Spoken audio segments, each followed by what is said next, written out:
Nuestro invitado de hoy ha escrito el libro que debería haberse escrito hace mucho, Franquismo, Sociedad Anónima. En él desentraña el origen inmoral de casi todas las grandes fortunas en España.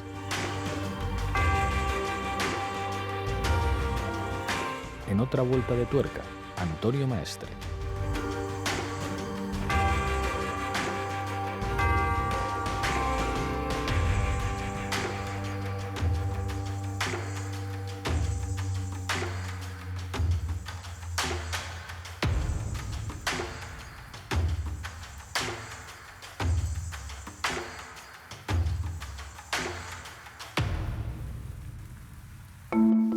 Antonio Maestre, bienvenido a otra vuelta de tuerca. Muchísimas gracias por invitarme. Has escrito Franquismo, Sociedad Anónima. ¿Por qué? O sea, ¿por qué decidiste que había que escribir un libro como este? Pues en principio nace un poco de la inquietud intelectual propia. Es decir, yo he leído mucho sobre el franquismo, el nazismo, y veía una especie de oscuro en cómo se narraba el franquismo en lo que tenía que ver con la responsabilidad que tuvieron las empresas, ¿no?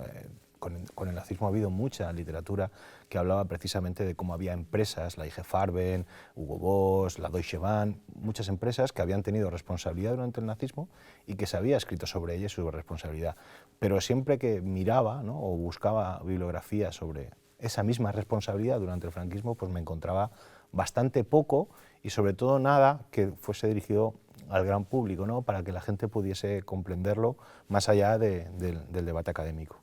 En el libro explicas muy bien, o sea, cuando hablas de, bueno, en Alemania se tardó mucho, pero finalmente hubo, digamos, un reconocimiento de la responsabilidad de las empresas a través de indemnizaciones, pero explicas que el proceso fue muy difícil, es decir, de cómo en la República Federal Alemana, en relación a la democrática, enseguida empezaron a repescar y a recuperar cuadros del régimen nazi para la organización del nuevo Estado, como el ambiente anticomunista de la Guerra Fría, digamos que facilitó el blanqueamiento de muchos viejos nazis. Es algo además que atraviesa la historia de Alemania, pero que a pesar de eso, a pesar de esas resistencias, a pesar de, bueno, de los pecados en el surgimiento de la República Federal, finalmente en el siglo XXI hay una política de reparación con respecto a las víctimas que en España ni se ha planteado. Claro, el libro plantea, porque lo que hago es una especie de memoria comparada, ¿no? Intento siempre establecer, porque aquí en España, sobre todo desde los ámbitos de la izquierda, siempre se dice mucho eso de esto en Alemania no hubiera pasado o no pasaría, ¿no?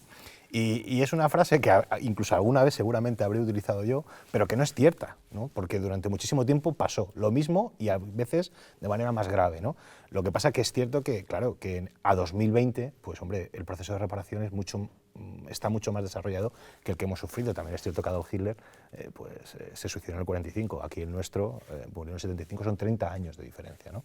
Y en el libro intento establecer esa desmitificación del proceso de desnazificación para compararlo y dar un poco de una especie de esperanza, ¿no?, para que este proceso, que todavía nos queda camino por recorrer, pero que estamos a tiempo y que podemos conseguirlo, ¿no?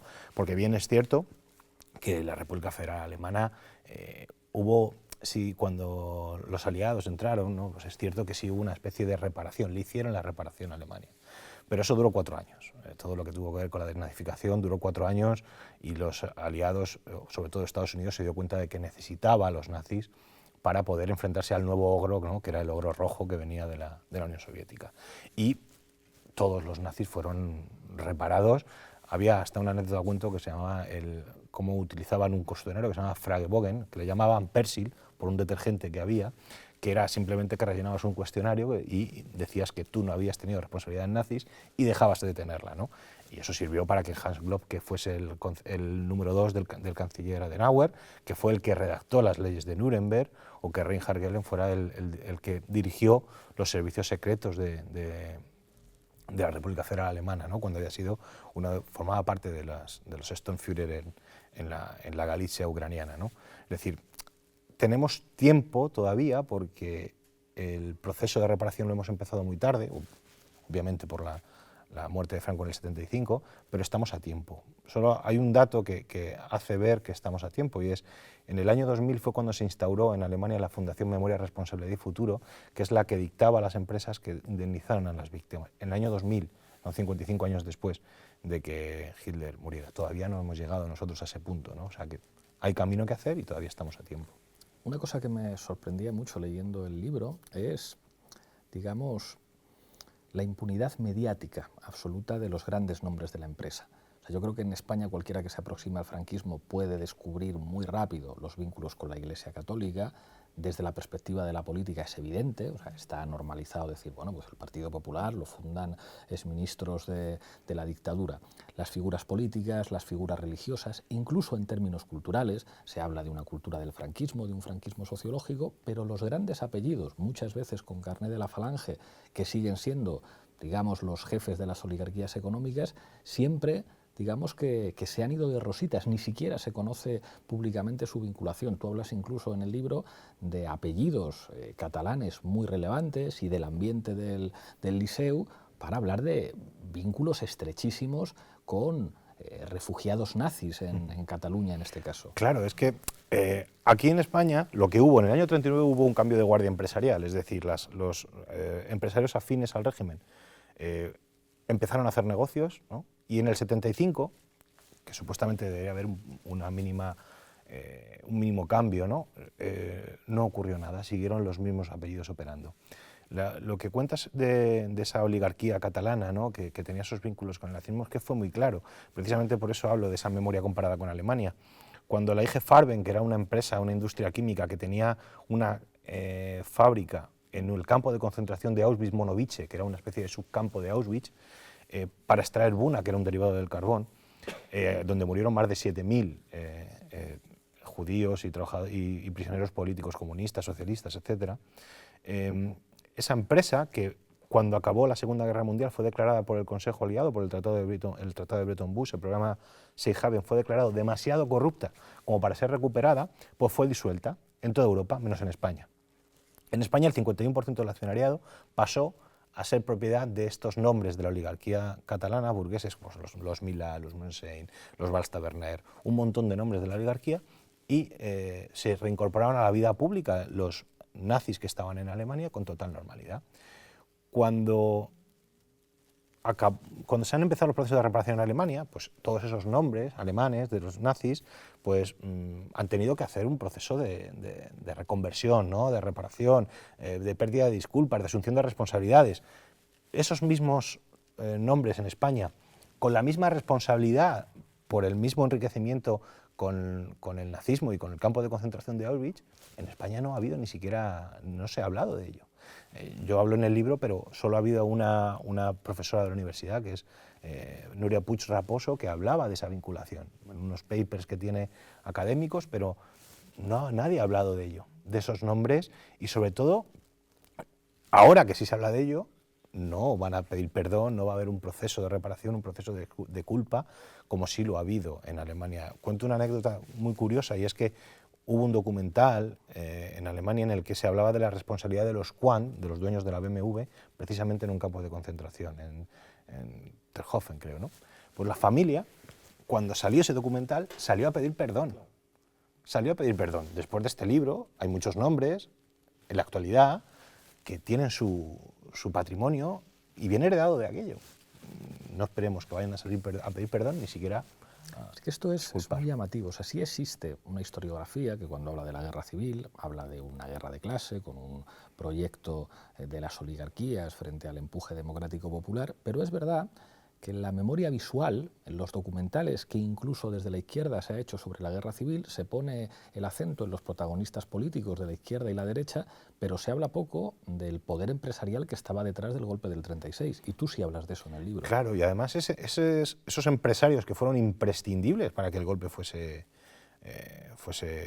o triunfara, ¿no? En el caso de Juan March. Juan March, que es uno de los que sí se ha hablado. Por ejemplo, yo en el libro me intento hacer hincapié en los que no se ha hablado, ¿no? De Juan March se habla mucho, yo lo cito, pero no hablo mucho de él. Pero, por ejemplo, de Ignacio Villalonga, ¿no? Que era el que puso a disposición la refinería de Tenerife, de la CEPSA, de la CAMSA, perdón, para que los buques fascistas pues pudieran repostar y dar sustento a la maquinaria de guerra, ¿no? del bando fascista.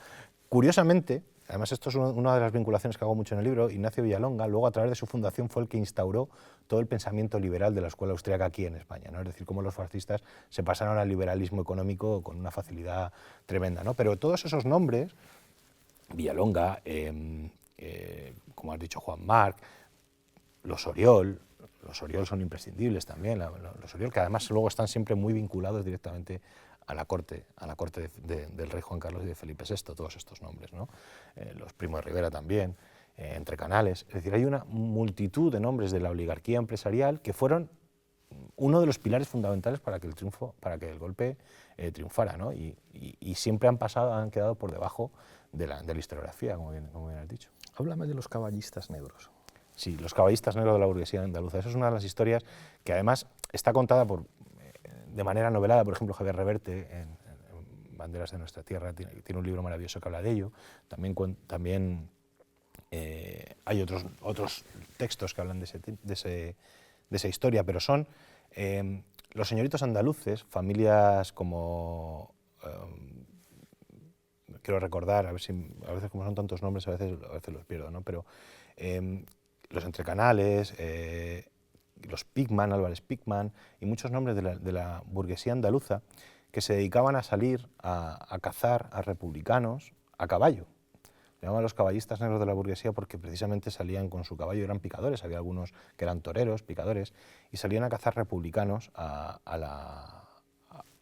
pues en los pueblos de Andalucía, de Jaén, de Córdoba, de Sevilla, y que luego eran miembros de todas estas ilustres familias de la burguesía andaluza que han seguido operando hasta la actualidad. Mira, me contaba precisamente una historia Conchi Cejudo, que hace un programa en la cadena SER que se llama Vidas Enterradas, que habla de memoria histórica. Y precisamente me hablaba y me decía que cuando ella iba a recuperar o a hablar, buscando historias en Andalucía, todavía tenían miedo a hablar. Entonces yo le comenté que no es normal que tuvieran miedo a hablar, no porque les pudieran hacer el daño que les hicieron anteriormente, sino porque los que mandan en las fábricas que dan trabajo, en las empresas que dan trabajo a sus hijos, son los mismos que salían a caballo a matar republicanos. Son las mismas familias. Los Benjumea no han perdido el poder en ningún caso. Tienen el mismo poder en Andalucía y eso ha creado un caldo que evita todavía que se pueda hablar con libertad, ¿no? Es una de las historias más grotescas y más tremendas que se cuentan en el libro, ¿no? Se ha hablado mucho de la vinculación de algunas empresas con el Holocausto y con la propia industria del Holocausto. Se ha hablado muy poco de la vinculación empresarial con el trabajo esclavo en el Valle de los Caídos. Tú esto lo cuentas en el libro, mencionas algunas fotografías poco conocidas del diario ABC que probarían nada menos que la vinculación de OHL con el trabajo de esclavos, de prisioneros republicanos en el Valle de los Caídos. Sí, la fotografía de ABC marca un poco cómo intentan ocultar la historia de la responsabilidad empresarial, ¿no? Es una fotografía que yo encontré intentando documentarme, ¿no? Y había una fotografía una vez en la que salía un cartel de Huarte. Huarte es la H de OHL, Obrascon, Huarte y la IN, que son tres empresas de las que surgió la actual OHL. Y sale una fotografía en la que se ve la cruz del Valle de los Caídos y el cartel de Huarte, ¿no? Participando en la construcción. En el anverso de la fotografía hay una transcripción a lápiz que dice: si se usa esta fotografía, obviar el nombre de la empresa que aparece en el cartel. Y eso marca un poco cómo todas estas empresas que en la actualidad están trabajando y que utilizaron el trabajo esclavo, que trasciende a muchas empresas, también lo utilizaron incluso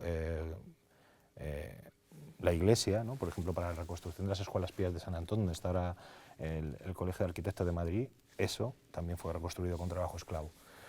Pero todo este uso del trabajo esclavo, todas las empresas lo han intentado ocultar, y ese proceso de ocultación del relato, no solo hablo del expolio físico, concreto y material de las fortunas que se produjeron, sino también esa ocultación del relato, porque esa fotografía de intentar obviar cuáles eran las responsabilidades de las empresas en el trabajo esclavo, se ve también, por ejemplo, en el diccionario de la Real Academia de la Historia, que intenta hacer parecer un trabajo riguroso, ¿no? y oculta absolutamente toda la responsabilidad de estos grandes nombres.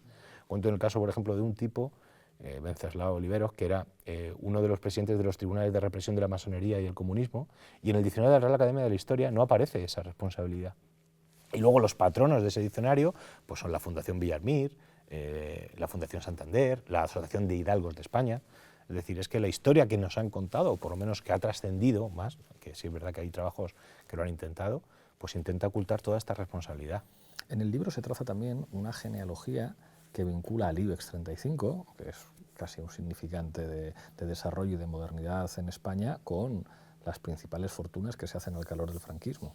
Claro, es que cuando se habla del IBEX 35 como uno de los pilares de este libro, la gente puede decir el IBEX 35 nació en los años 90, ¿cómo es posible?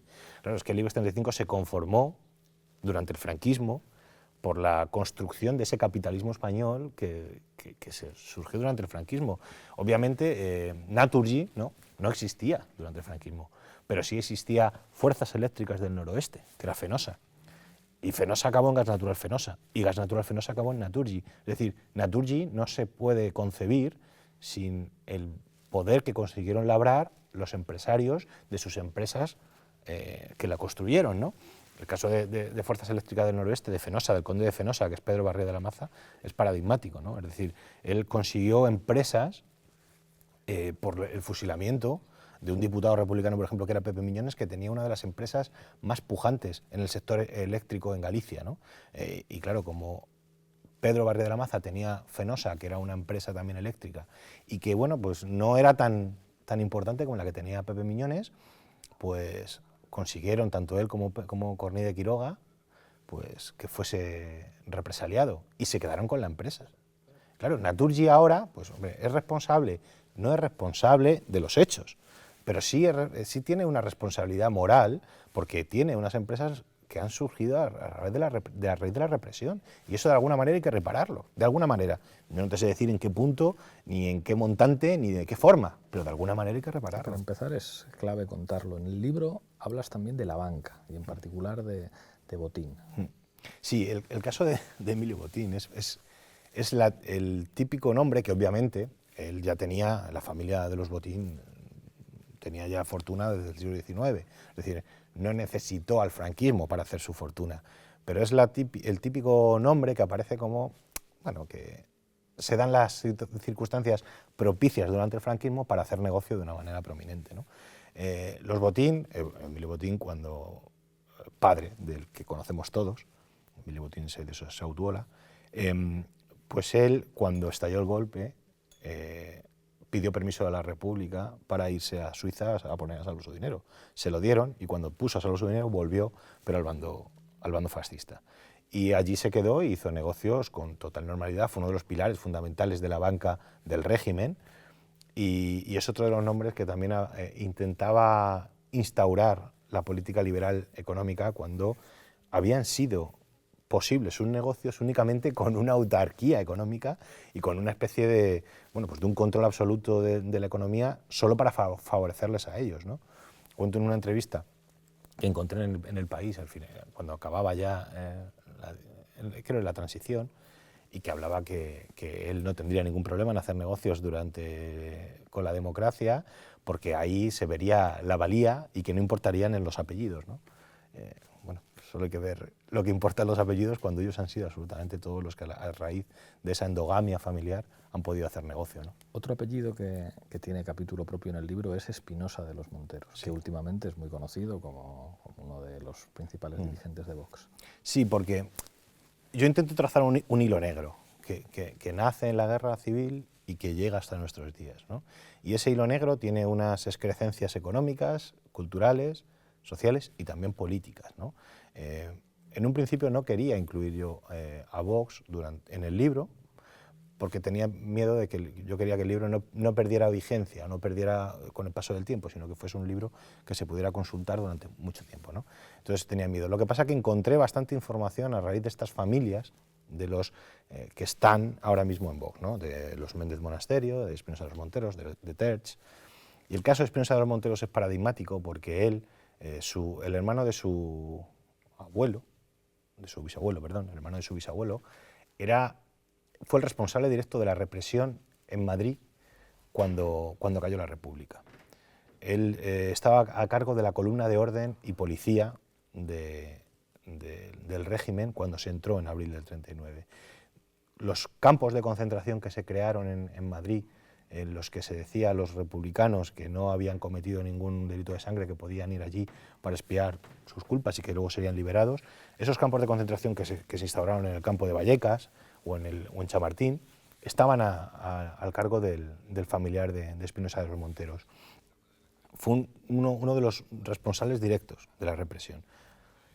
Y toda la familia había estado vinculada muy directamente al franquismo. Su padre, el padre de Iván Espinosa de los Monteros, Carlos Espinosa de los Monteros también.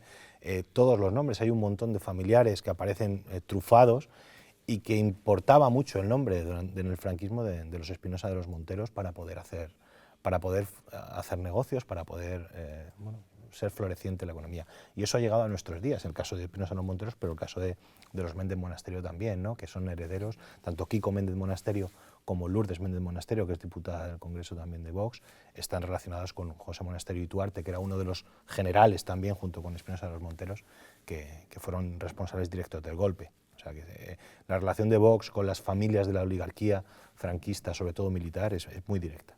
Hablas también de los lobbies favorecidos por Esperanza Aguirre. Sí, es que ella tiene una relación directa con los Oriol, familiar, y los Oriol es una de las familias, yo creo que es la familia paradigmática por la que se puede entender todo el libro. Los Oriol, aparte de su relación con Hidrola, ¿no? Con Hidroeléctrica Española, que es el germen de Iberdrola, pues tenían una relación directa también con los Legionarios de Cristo. Porque muchos de los Oriol habían sido, incluso algunos eran sacerdotes con Legionarios de Cristo, trajeron aquí a España, y ellos tienen una importante labor en la educación concertada privada en Madrid. Y Esperanza Aguirre, que uno de sus hijos tiene relación directa está casado con uno de los familiares de los Oriol, favoreció de manera bastante importante todos los negocios educativos de la familia Oriol. Es decir, esa endogamia que se produce, que además se produce y que toca todos los palos, la economía, la política, la cultural y también la política, la relación política, que además suele estar segmentada entre hombres y mujeres. A los hombres se le atribuye una responsabilidad política y económica, más pública, y a las mujeres se les suele atribuir un papel en la cultura, en la educación, en la filantropía. Solían diferenciarlo. Eso en el franquismo, obviamente, tenía mucho sentido, pero sigue funcionando de la misma manera. ¿Qué es lo que más te ha sorprendido a la hora de bucear en la endogamia? Porque sigue siendo impresionante hasta qué punto solo se mezclan entre ellos. Se ha hablado mucho en España de lo que representa el Colegio El Pilar. Últimamente parece que hay colas propias de país socialista, para poder matricular a los niños ahí. ¿Qué es lo que más te ha llamado la atención de ese fenómeno endogámico? Lo inabarcable que es. Es decir, te das cuenta de que cuando empiezas a profundizar en estas familias, siempre están vinculadas. Da igual, y siempre encuentras, cuando tocas una familia, acabas encontrando un vínculo directo con otra familia. Los Oriol, con los entrecanales. De hecho, en el libro, si te fijas, cuando vas saltando de una empresa a otra en alguna circunstancia, por un matrimonio, por una vinculación entre una familia, porque acaban uniéndose todas las familias. Son lo que se llama la aristocratada de segundo nivel, ¿no? Esto es algo que cuenta José Manuel Lechado en El mal español, una historia crítica de la derecha española, que es un libro maravilloso y que habla precisamente de esa aristocratada de segundo nivel, cómo se instaura una especie de castas en España, y estos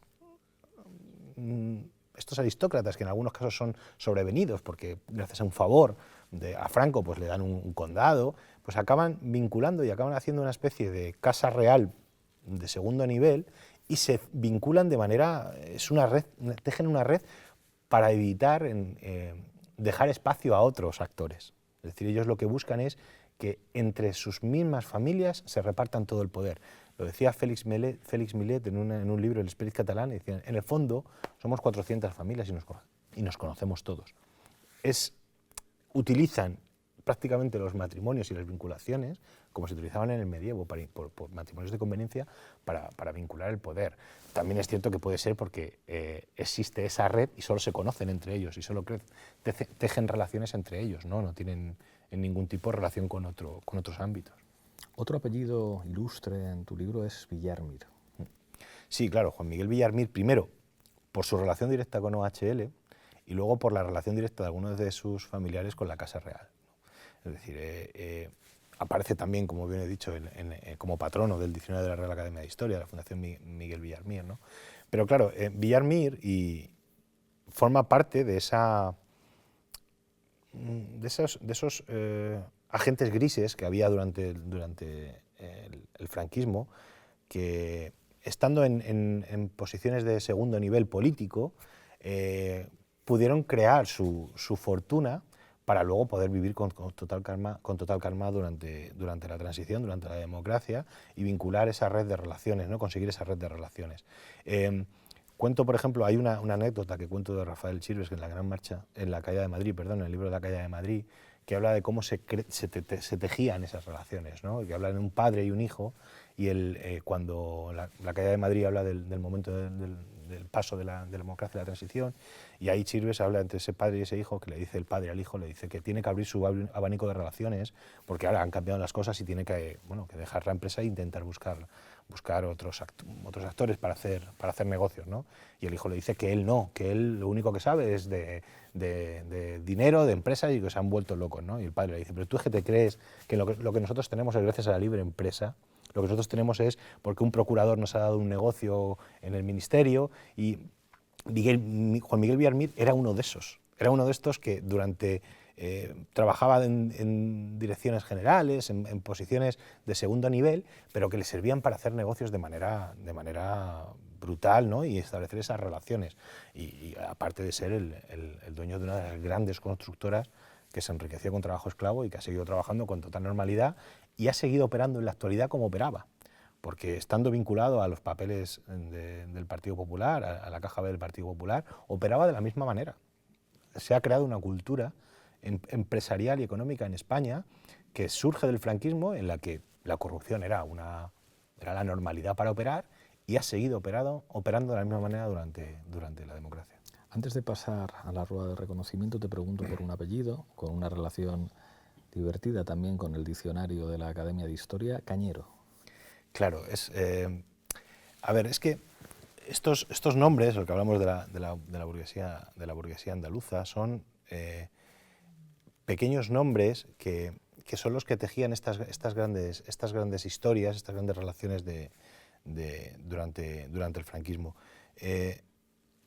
Quiero recordar que narro un poema que tenían sobre Cañero, que hablaban sobre Cañero en los periódicos del exilio republicano, y que hablaban de él como uno de los personajes más negros, ¿no? de la historia de la represión, ¿no? Porque era uno de los dirigentes imprescindibles de esa burguesía andaluza que se dedicaba a la represión de los republicanos, y luego pudo hacer su vida con una normalidad tremenda, ¿no?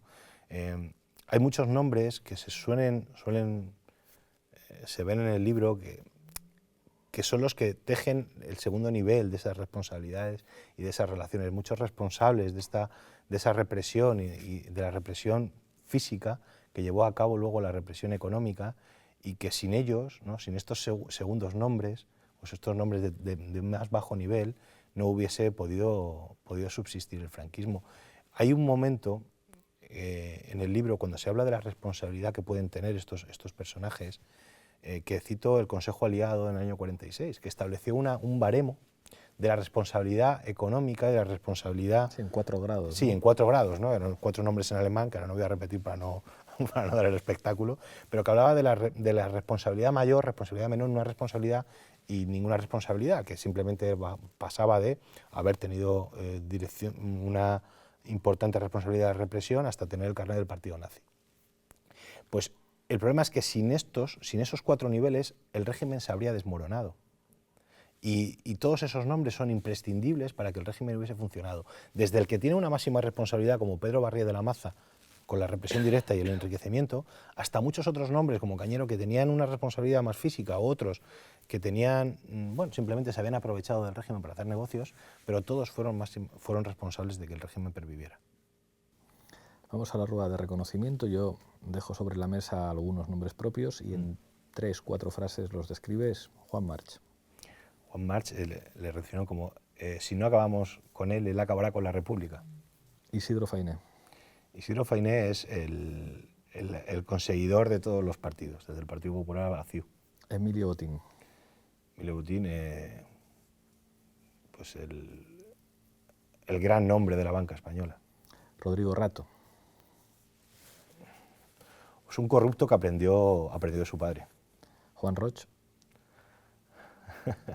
Poca cultura del esfuerzo y mucha mérito, y poca meritocracia, desde luego. Amancio Ortega. Es quizá el único nombre que sí es un nombre hecho a sí mismo y por eso usa a los liberales para intentar disciplinar a la clase trabajadora. Y ya me queda solamente el cuestionario. Un libro que recomendarías a todo el mundo leer, aparte del tuyo, para entender el franquismo. Fíjate, por más que un libro voy a recomendar a un autor, que cito en el libro que me parece, varios libros, pero cito en el libro que me parece un autor olvidado y que ayuda a comprender primero el olvido de esos grandes autores y cómo narró precisamente el franquismo, y es Agustín Gómez Arcos. Un pájaro quemado vivo, María República, Ananó, da igual cuál, pero Agustín Gómez Arcos es uno de los autores olvidados de la literatura española y que es imprescindible para conocer el franquismo. ¿Qué película de ficción recomendarías ver para entender o para ver algunas cosas del franquismo? Pues no había pensado en ello, fíjate. Los surcos, quizá es una de las, pensando así rápido, ¿no? No había pensado en ello, pero quizá es una de las películas que me maravillaron, ¿no? Cómo esa familia llega de la zona rural al ámbito urbano, ¿no? Y se encuentran con la desgracia. No existe en España, yo creo, una serie seria sobre el franquismo. Mejor esto sería un tema de discusión, pero yo creo que todavía no se ha hecho. Pero ¿qué serie recomendarías que de alguna manera se pudiera aproximar a lo que ocurrió en este país, aunque sea una serie extranjera? Pues fíjate, ahí, como bien has dicho, no hay ninguna serie del franquismo, ¿no? Pero se hizo la serie de La forja de un rebelde de Arturo Barea, ¿no? Que es una grandísima serie, es verdad. Una fantástica serie, pero aparte también, sin ser del franquismo, narra perfectamente los hábitos y costumbres de la empresa. Otra serie también que es Crematorio, que también la hizo, que es decir, narra la corrupción en Valencia, pero como bien he dicho, la manera de proceder es la misma, ¿no? Entonces yo creo que vincular esas dos series, ¿no? Una que traza la magnífica obra de Arturo Barea y Crematorio, para intentar comprenderlo de un sitio a otro, yo creo que trazaría un buen vínculo. Y por último, una canción. Pues ahora, como en el libro hablo de muchas canciones, las cito alguna, ¿no? Pero voy a hacer un homenaje ahora que acaba de morir a Pachi Andión y el maestro, porque yo creo que hay que era del FRAP, Pachi Andión. Sí, entonces a pesar de que en el libro hablo de algunas canciones también, Carlos Cano, claro. Sí, pero bueno, para hacer un homenaje al gran Pachi Andión, el maestro. Solo me queda pedirte que cojas con la mano izquierda la taza de la tuerca y mirando esa cámara brindes por lo que quieras. Pues esperemos que se haga una especie de reparación ahora con el nuevo gobierno, y que, como viene además en el programa del Partido Socialista y de Unidas Podemos que se ha firmado, que se haga ese intento de reparación de los bienes y se devuelvan a sus legítimos dueños. Será difícil, será complicado, pero bueno, eso es lo que espero. Muchísimas gracias. Muchas gracias a ti. Se marcha el maestro.